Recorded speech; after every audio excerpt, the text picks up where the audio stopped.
হরে কৃষ্ণ। লোকাবিরামম রণরঙ্গধীরম রাজীবনেত্রম রঘুবংশনাথম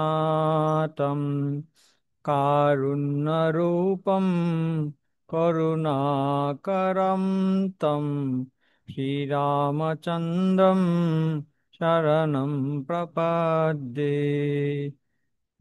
सीताराम लक्ष्मण हनुमान की जय, श्री प्रभुपाद की जय। তো আমরা এই পর্বে আলোচনা করছি বাল্মীকি রামায়ণ অনুসারে ভগবান রামের 32টি রূপ সম্বন্ধে। ইতিপূর্বে আমরা 9-10টি ভিডিও দিয়েছি আমাদের চ্যানেলে। তো কেউ যদি সেগুলো আপনারা মিস করে থাকেন, আমাদের চ্যানেল থেকে চ্যানেলে একটা প্লে লিস্ট আছে, 32 ফর্মস অফ লর্ড রাম। সেখানে গিয়ে আপনারা সবগুলো ভিডিও পেয়ে যাবেন, সেখান থেকে আপনারা শুনে নিতে পারেন। আর আপনি যদি আমাদের চ্যানেলে নতুন হন, চ্যানেলটা অবশ্যই সাবস্ক্রাইব করে রাখুন আমাদের নতুন ভিডিও পাওয়ার জন্য।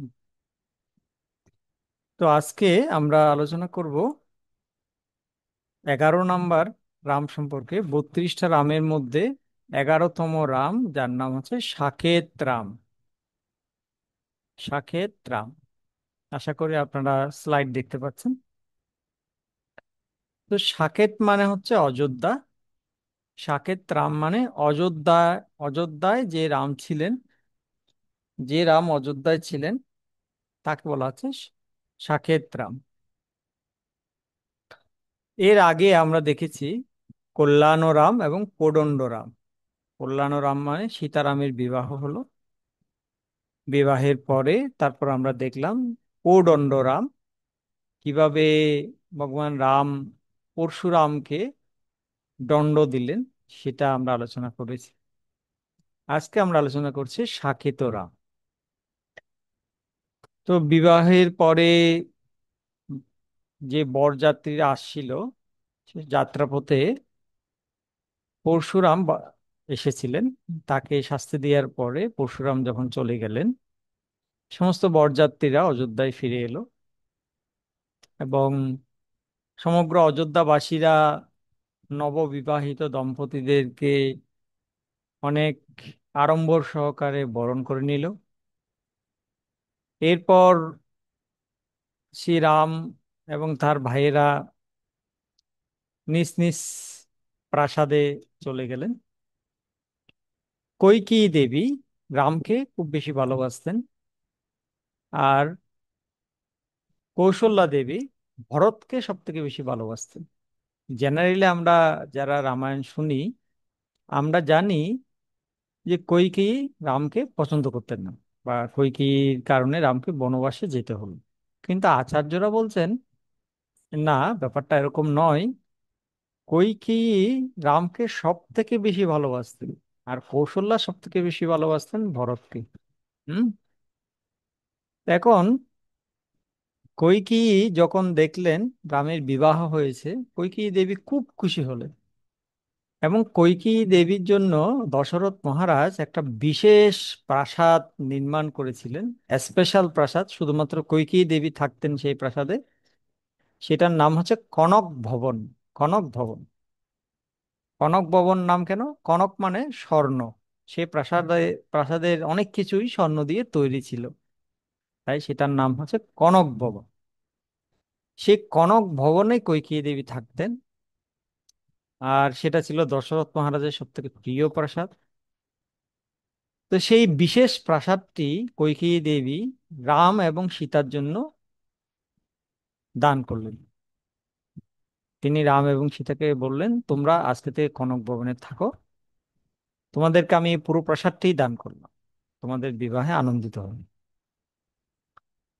এরপর এর আগে আমরা শুনেছি যে যখন চার ভাইয়ের বিয়ে হচ্ছিল, সেই সময় কইকেয়ী দেবীর ভাই এবং কেকয়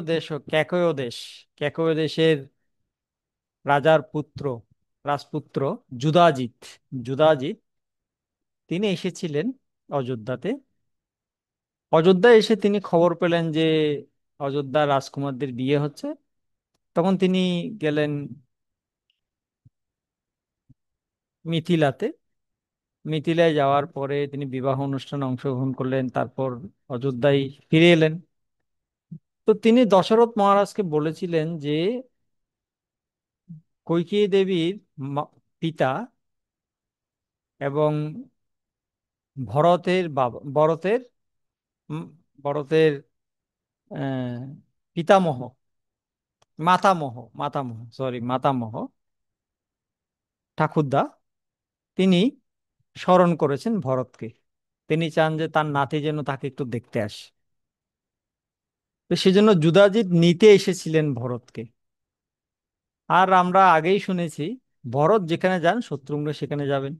হুম। এটাই হচ্ছে একটা নির্দিষ্ট নিয়ম। হুম।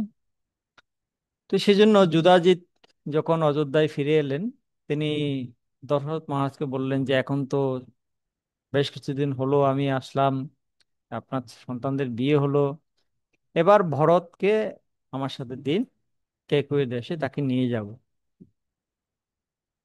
তো তখন দশরথ মহারাজ ভরতকে বললেন তুমি যাও তোমার মামার সাথে মামা বাড়িতে ঘুরে আসো, ঠাকুরদাকে দেখে আসো। তখন ভরত শত্রুঘ্নকে একটা শ্লোক বললেন।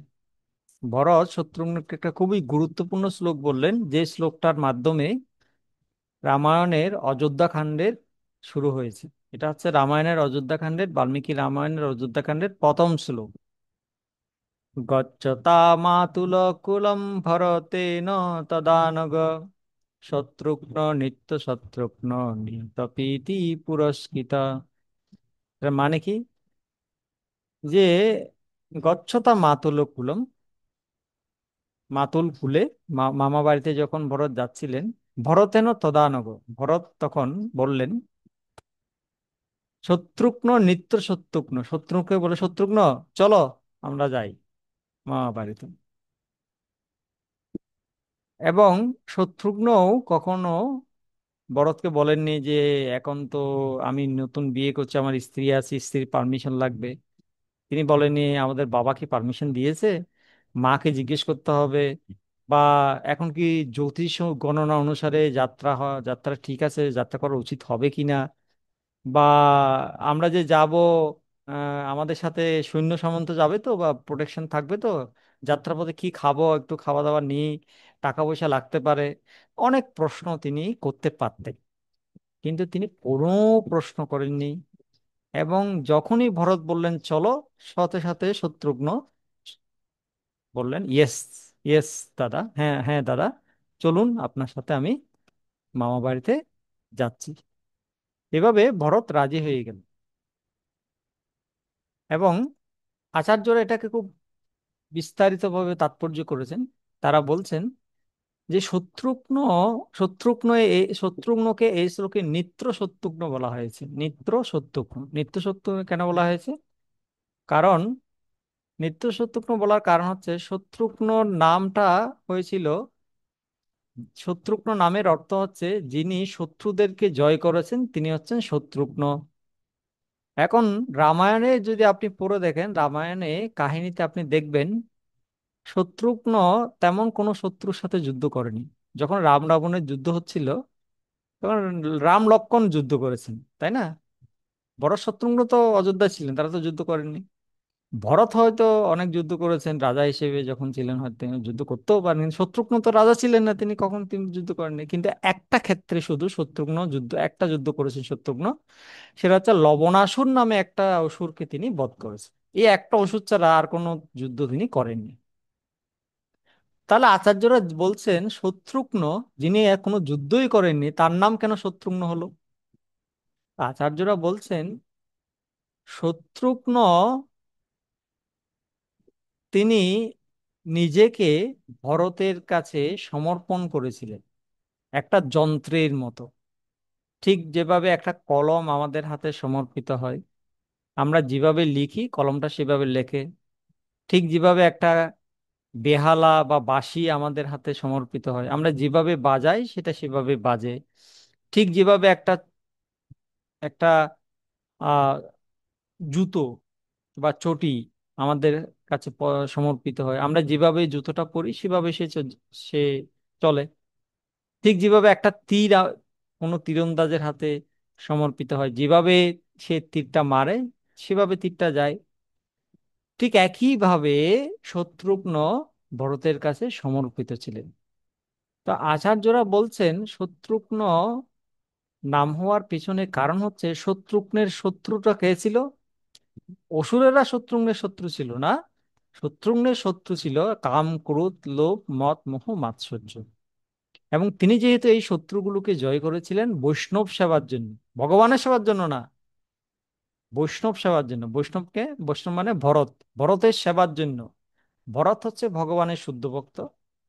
তো শত্রুঘ্ন শুদ্ধ ভক্তের সেবা করার জন্য, বৈষ্ণবের সেবা করার জন্য তার সমস্ত কাম, ক্রোধ, লোভ, মদ, মোহ, মাৎসর্যকে জয় করেছিলেন।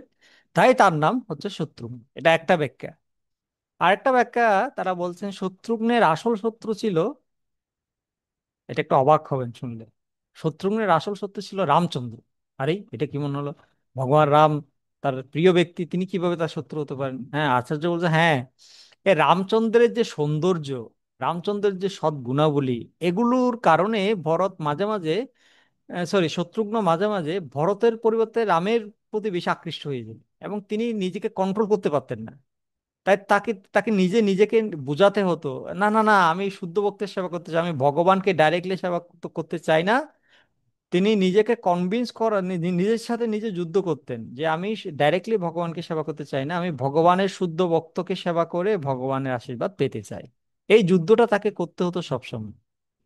তাই তার শত্রু ছিল রাম। আর যেহেতু সেই যুদ্ধ তিনি জয়ী হয়েছিলেন, তিনি সরাসরি ভগবানের সেবা করার পরিবর্তে ভগবানের সেবকের সেবক, দাস ও দাসানু দাস হতে চেয়েছিলেন। তাই তার নাম হচ্ছে শত্রুঘ্ন। আচ্ছা, এটা গেল ভরত শত্রুঘ্ন মান্ডবী সুতকীর্তি তাদের ভরত পত্নীগণ সহ যুধাজিতের সাথে কেকই দেশে চলে গেলেন। আচ্ছা, তারপর কি হলো? তারপর দীর্ঘ 12 বছর ভগবান রামচন্দ্র অযোধ্যাতে ছিলেন। দীর্ঘ 12 বছর ভগবান রামচন্দ্র বিবাহ হয়েছিল 12 বছরে। এরপর আরো 12 বছর মানে 24 বছর বয়স পর্যন্ত রামচন্দ্র অযোধ্যাতে ছিলেন। এবং সেই সময়ে যা কিছু ঘটেছিল সেটাকে বলা হচ্ছে সাকেত রাম। ঠিক আছে। তো একদিন এই 12 বছরে রামচন্দ্র কি কি করেছিলেন সেটার বর্ণনাও কিছু কিছু পাওয়া যায়। যে ভগবান রামচন্দ্র তিনি তার পিতার সাথে রাজ্য শাসনে পিতাকে সহযোগিতা করতেন। তিনি তার মায়েদের আদেশ শিরোধার্য করে যা যা তারা করতে বলতেন সেটা করতেন। ভগবান রামচন্দ্রের একটা মানে বিশেষ গুণ হচ্ছে তিনি গুরুজনদের আদেশ মানে কখনোই অবজ্ঞা করতেন না, সবসময় পালন করতেন, যথেষ্ট সম্মান করতেন।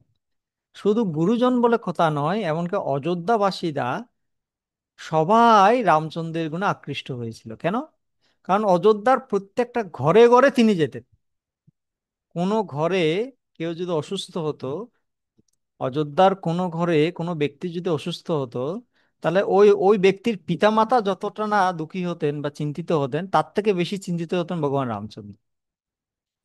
আবার অযোধ্যার কোনো ঘরে যদি কোনো উৎসব হতো, আনন্দ উৎসব, ওই ঘরের পিতামাতা যত খুশি না হতেন, তার থেকে বেশি খুশি হতেন ভগবান রামচন্দ্র।